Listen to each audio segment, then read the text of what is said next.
Bapak boleh perkenalan diri terlebih dahulu. Assalamualaikum warahmatullahi wabarakatuh. Nama saya Giono, dipanggil Pak Gio. Usaha saya kuliner, yaitu soto yang bernama Soto Ilalang Pak Gio.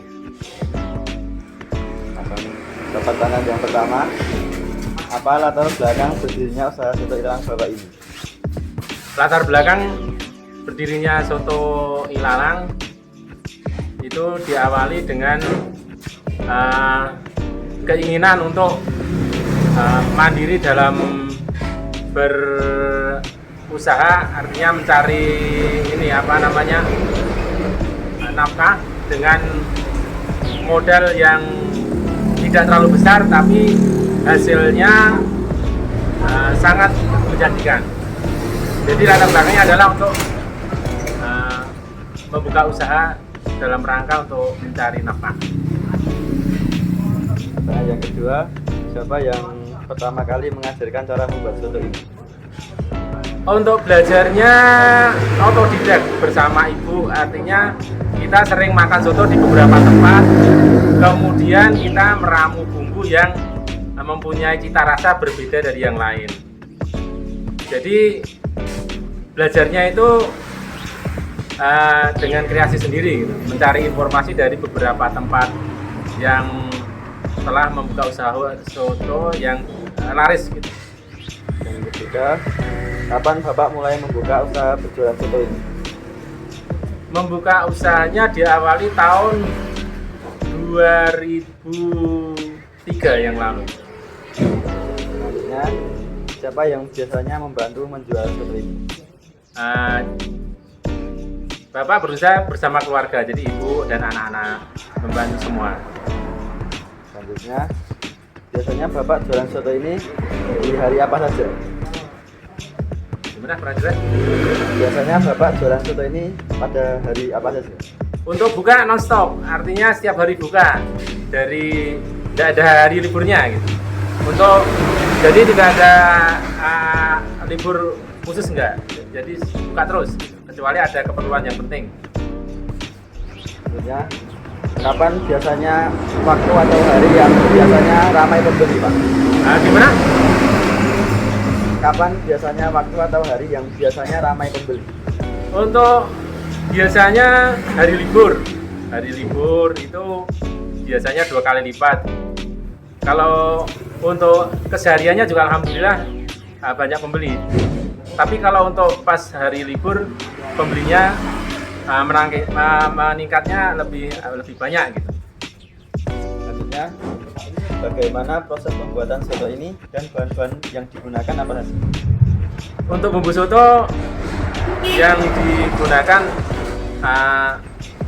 pada prinsipnya sama seperti soto yang lain, kemudian ditambahkan beberapa bumbu yang menghasilkan cita rasa yang berbeda. Kalau bumbu soto secara umum kan bawang merah, bawang putih, lada, kemudian ada pala, ada cabai jamu, ada rempah-rempah, dan ada beberapa yang ditambahkan mungkin yang bumbu soto yang lain tidak menggunakan.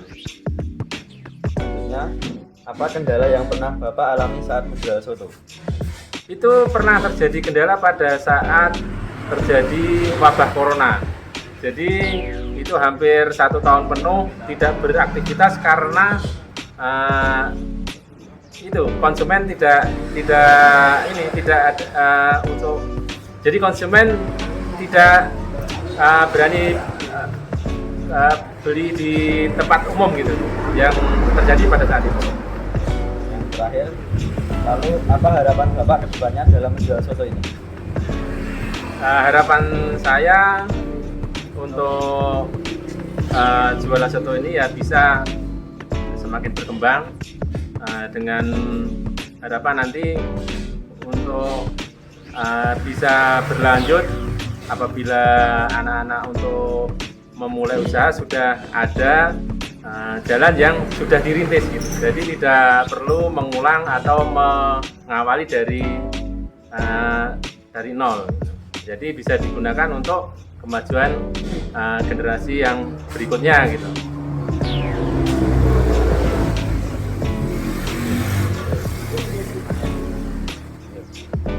Terima kasih Bro. Ya, sama-sama ya. Pesan-pesannya untuk anak muda ya. Jadi setiap kita pasti ingin sukses. Nah, kalau menurut yang saya kerjakan, sukses itu bisa diraih dengan sesuatu hal yang mudah kita kerjakan. Artinya yang kita sukai apa? Misalkan kita menyukai tentang kuliner ya, yang kita suka itu kita bikin suatu usaha dengan rasa senang itu, insya Allah nanti semangat untuk mengerjakannya sangat untuk semangatnya lebih besar dan tidak akan merasa bosan atau lelah gitu. Jadi pesannya ya, untuk meraih kesuksesan itu sebenarnya kita ambil hal yang termudah dari apa yang kita kuasai dengan kemampuan yang kita miliki. Tidak perlu memikirkan modal yang besar. Apa yang kita punya, apa yang kita miliki dan kita kuasai, ya itulah sebagai start untuk memulai usaha. Jadi nggak usah memikirkan nanti apa usahanya itu perlu uang banyak gitu. Itu nanti akan membuat kendala kita jadi malas atau merasa usaha itu susah gitu. Jadi intinya mengambil yang termudah yang kita miliki.